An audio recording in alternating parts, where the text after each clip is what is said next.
আসসালামু আলাইকুম। মাত্র ৩টা ডিম দিয়ে এতগুলো পিঠা হইছে। এই পিঠাগুলো আপনারা ২-১ মাসের মতো সংগ্রহ করে রেখে দিতে পারবেন। চায়ের সাথে খুবই ভালো লাগে এই পিঠাগুলো খেতে।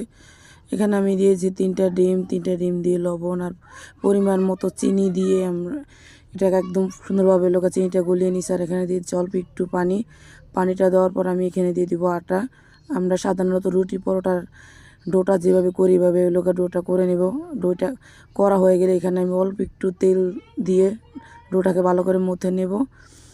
মথানো হয়ে গেলে আমার এখানে ডোটা করা হয়ে গেলে এখানে আমি একটা ট্রে নিয়ে নেব। ট্রের ভিতরে হালকা একটু আটা ছড়িয়ে দেবো, যেহেতু আমি পিঠাগুলো বানিয়ে এখানে রাখবো।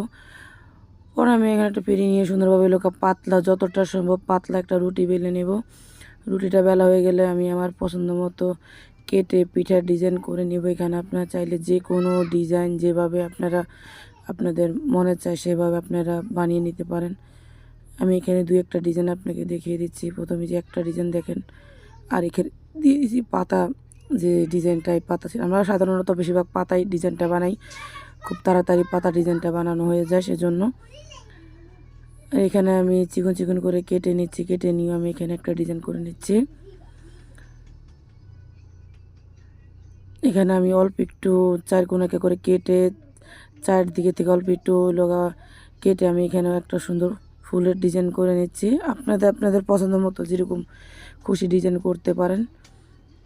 এখানেও আমি একটা কেটে বেনি যে করে বেনির ডিজাইন মতো করে নিচ্ছি। আপনারা চাইলে এখানে গোলাপ ফুল বা অন্য কোনো ফুল বানিয়ে নিতে পারেন। এগুলো আমার ছোটো ননদে বানাইছে, খুব সুন্দরভাবে ও অনেক পিঠা বানাতে পারে। এখানে পরিমাণ মতো তেলের পরিমাণটা একটু বাড়িয়ে দিতে হবে, যেহেতু আমি এখানে অনেকগুলো পিঠা একলাগে ভাজবো সেজন্য।